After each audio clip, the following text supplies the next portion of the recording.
So good morning. I want to begin with 3 words. Wait your turn. Have you ever heard them? Maybe not exactly those words. Maybe it sounded like, you're too young.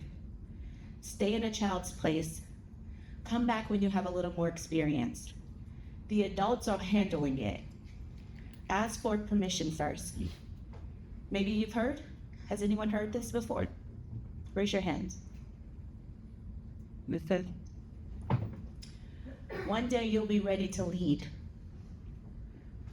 But let me ask you something.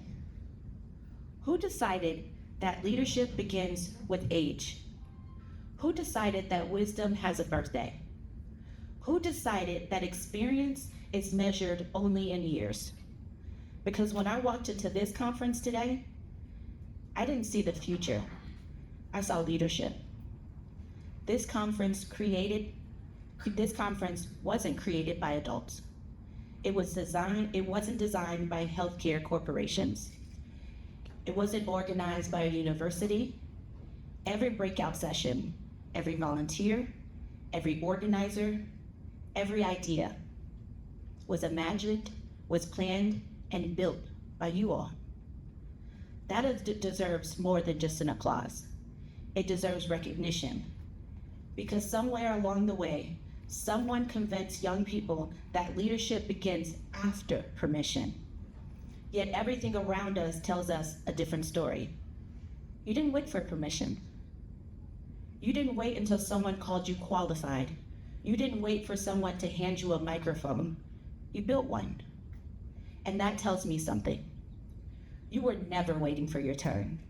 You've been creating all along the way. I was asked to come here today and to talk about hope. But hope without honesty isn't hope. It's denial. So before we talk about where we're going, we have to tell the truth about where we are. Your generation inherited crises after crises after crises, crises that you all didn't create. You came of age during a global pandemic. You learned lockdown drills before driver's education. You watch lawmakers debate whether healthcare is a right or a privilege. You watch mental health become something everyone posts about while counselors quietly disappeared from schools. You've watched reproductive healthcare become harder to access. You've watched your transgender classmates become political talking points instead of simply being allowed to exist. You've watched hospitals close with billion-dollar healthcare corporations announce record profits. And you've watched public health workers attacked for simply doing their jobs. You've watched science, research become politicized, and you've watched federal funding for healthcare, for research, for Medicaid, for community clinics, and public health access become bargaining chips instead of lifelines. And somehow, adults still tell you, wait your turn. But you know what doesn't wait? Illness doesn't wait its turn. Depression doesn't wait its turn. Cancer doesn't wait its turn. Anxiety doesn't wait its turn. A panic attack doesn't wait its turn. An overdose doesn't wait its turn. A child sent in an emergency room because their family is afraid of the bill does not wait its turn. Communities losing hospitals, they don't wait. Families losing healthcare, they don't wait. So why? So why are we asking young people, asking you to wait? Can I ask you something? Raise your hand if you've ever been told you're too young, wait your turn, you'll understand when you get older. Let me see the hands. The youth and the adults. Now look around, because almost everyone had their hands up. And remember this moment, because every hand you see belongs to someone capable of changing this world.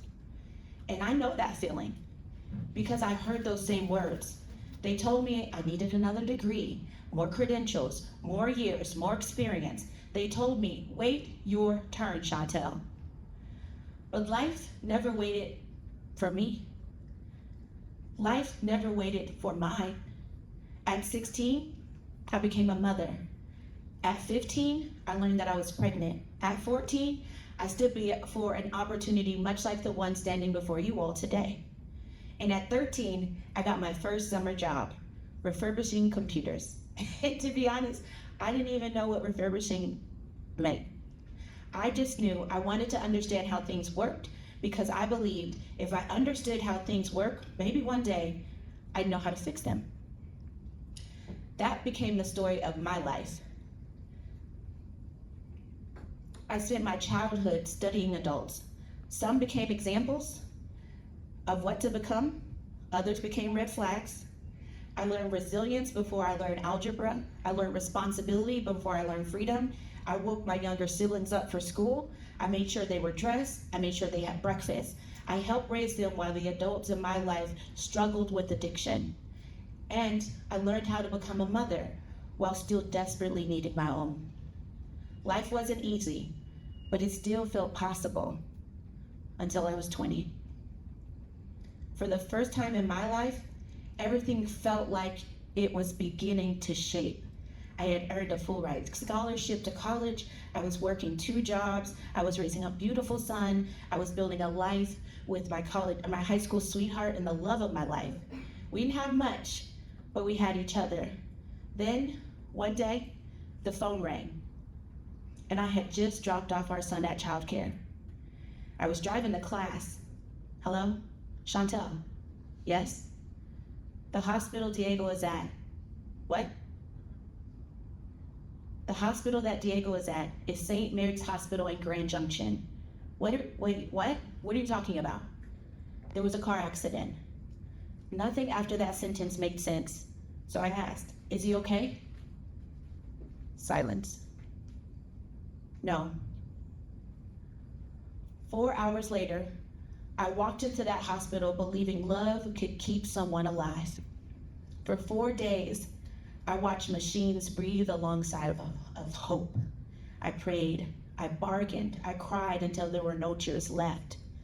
I called every 20 minutes asking for updates. Every ring of the phone made my heart race.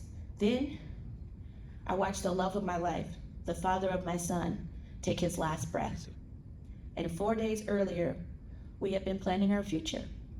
And 4 days later, I walked out carrying a diaper bag, a car seat, and a future that no longer existed.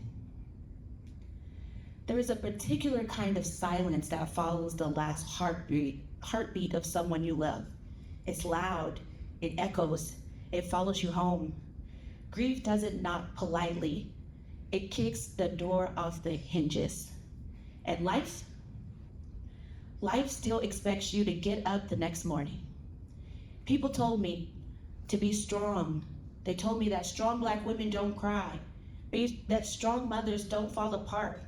So, I did what anyone would do. I smiled when people expected me to smile. I went back to work because bills didn't care that my heart was broken.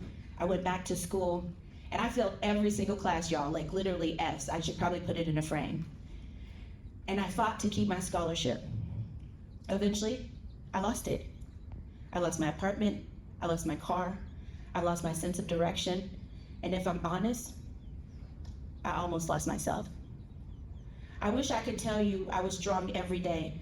I wasn't. Some mornings, brushing my teeth felt like climbing a mountain. Some nights, I'd stand beside my son's bed while he slept, wondering how I was supposed to raise him.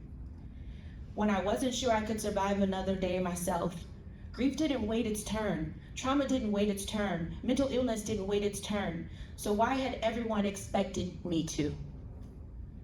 I came to know the healthcare system intimately, not because I wanted to, but because I had to. As a 16-year-old mother on Medicaid, as a grieving partner, as someone searching desperately for something that would make breathing feel possible again, medication after medication, appointment after appointment, trying to survive. Eventually, I found a therapist.